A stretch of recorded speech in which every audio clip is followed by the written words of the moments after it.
Гледате вестите на Сител. Во студиото со вас, Маријан Ников. Добро утро, вести во 8. Вработени во Скопската дирекција на УЈП собственици и управители на фирми се уапсени во голема акција на основното јавно обвинителство за гонење на организиран криминал и корупција во текот на вчерашните вечерни и попладневни часови. Според првичните информации од обвинителството, приведените се осомничени за повеќе кривични дела како злосторничко здружување, перење пари, измама и даночно затајување од големи размери. Акцијата се реализира под раководство на обвинител од Оделението за организиран криминал и корупција. До сега се обезбедени повеќе од 10 лица. За обезбедување на докази направени се претреси на повеќе локации низ државата. Осомничените кои се вработени во УЈП, според информации на Сител, одобрувале поврат на ДДВ за фирми на кои тоа не им следувало. Измамата ја правеле за лична добивка, односно откако фирмите ќе добиеле поврат на ДДВ, осомничените добивале дел од тие пари, кои според информациите на Сител достигнували до 20% од сумата која како вратен ДДВ ја добивале фирмите. Од обвинителството повеќе детали најавија за денешниот ден.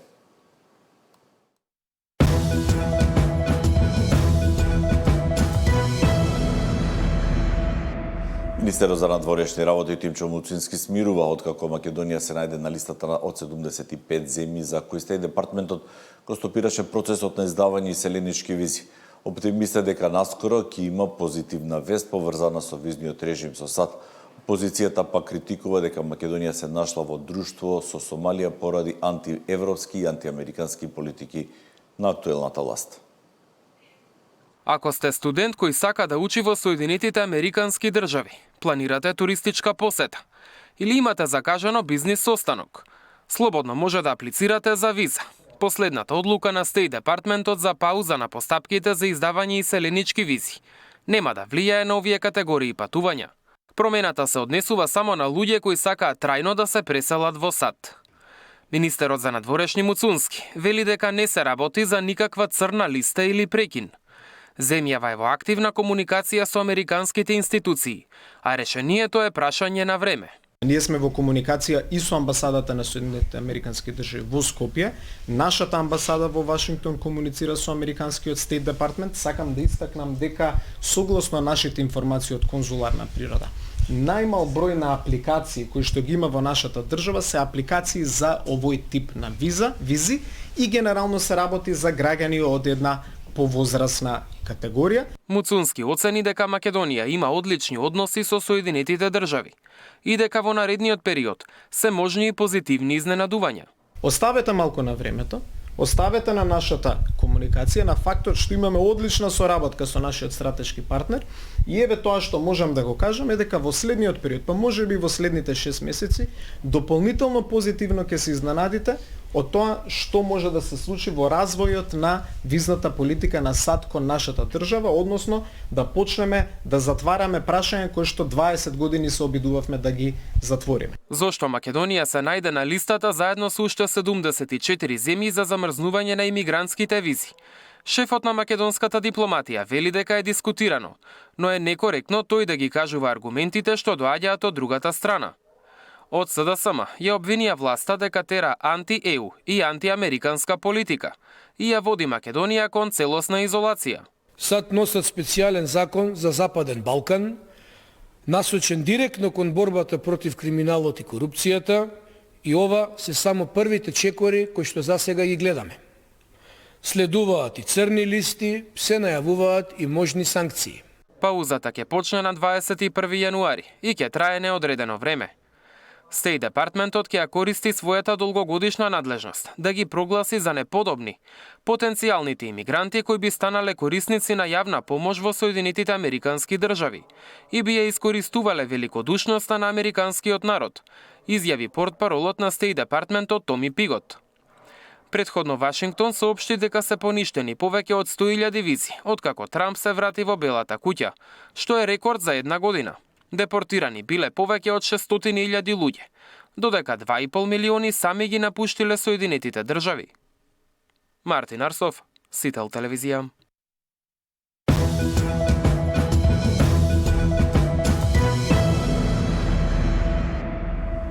Законот за прекршоци кој е клучен за проектот Безбеден град најверојатно наскоро ќе добие зелено светло од двотретинското мнозинство во собранието, откако координаторите на пратеничките групи се координирале на неформална средба.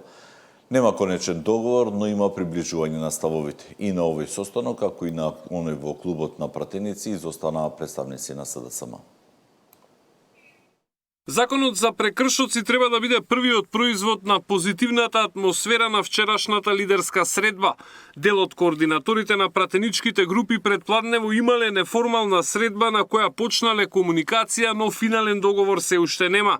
Ду имале неколку забелешки по што побарале дополнително време за координација.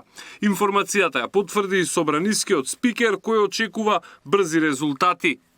Средбата била исклучително конструктивна.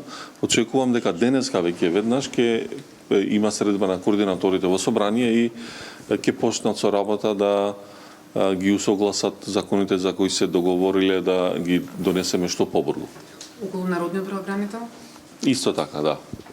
Можно е денеска, утре да имаме решение. Партиските лидери на вчерашната средба заклучија и дека треба да се укине пржинската влада. Оставија простор доколку СДСМ се согласи со тоа таа да се укине веднаш. Ако не, тогаш наредните избори да бидат последни кои ќе ги организира техничка влада. Најпрво да расчистиме дека пржинската или техничката влада е и ќе биде единствен услов за одржување на демократски нормални избори, бидејќи во Македонија во моментот услови за тоа други нема. Така да ќе продолжиме со сите демократски средства да се залагаме за техничката, односно пржинската влада да продолжи да функционира во позитивниот систем на Македонија. СДСМ кои вчера ја бойкотираа лидерската средба, утрово не ни добиле покана за неформалната координација. Во моментов остануваат единствената партија која е надвор од разговорите меѓу пратеничките групи, а со бројот на пратеници во собранието немаат некој капацитет да му наштетат на процесот. Лидерската средба, која вчера ја свика премиерот Мицкоски, беше оценета како конструктивна од сите учесници. Покрај законот за прекршоци се очекува договори за избор на народен правобранител, измени во изборниот законник, како и останатите закони од правосудството кои се дел од реформската агенда, а за чие донесување треба двотретинско или пак Бадентерово мнозинство. Александар Спасовски, Сител телевизија. Учениците се враќаат во клубите на 20 јануари. Лекарите од Институтот за јавно здравје не гледаат причина за продолжување на распустот, иако бројот на заразени од грип расте. Сметаат дека нема отстапување од очекувањата и препорачуваат носење на маски во здравствените установи. Нема продолжување на зимскиот распуст на учениците, иако бројот на болни од грип се зголемува. Од Институтот за јавно здравје и од Комисијата за заразни болести сметаат дека состојбата засега не е алармантна и нема потреба од дополнителни мерки. Бројките се очекувани за овој период од годината.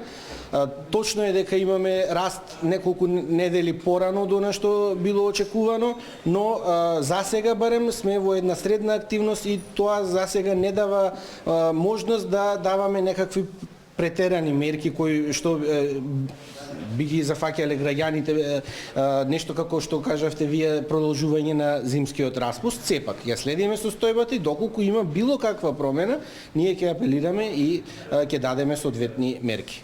Инаку, според последниот извештај на ИЈА за минатата недела, пријавени се 2322 случаи со грип, што е за 2,2 пати повеќе од првите 7 дена во новата година. Најмногу болни има во Скопје, Тетово, Куманово, Охрид. Околу 600 заболени се деца до 14 години, а вирусот е најраспространет кај работоспособното население. За да се спречи ширење и да се избегнат компликации од грипот, на вчерашниот состанок на Комисијата за заразни болести била донесена препорака во здравствените установи, сите здравствени работници, пациентите и граѓаните кои одат на посета задолжително да носат маски и да се почитуваат општите мерки за заштита препорачани од Институтот. Тоа е избегнување на простории каде што има голем број на луѓе, посебно доколку се забележи дека истите имаат некакви симптоми на респираторно заболување, кашлање, кивање, да се со температура и слично. Понатаму тоа да се седи во да се проветуваат просториите, да се затоплуваат. Ако надвор е ладно времето, слоевито топла облека, да се конзумираат витамини, минерали, природни цедени сокови, се она што би можело да го подобри имунитетот на луѓето, а доколку се заболат од грип или од некое друго акутно заразно заболување кое што е со респираторна симптоматологија, најдобро е да се остане дома. Доколку симптомите не се повлекуваат или се влошуваат, веднаш да се јават кај матичен лекар или инфектолог за медицинска помош. Пред неколку дена на инфективната клиника поради компликации од грипот почина 75 годишна жена од Скопје, која имала повеќе хронични болести. Александар Динев, Сител телевизија.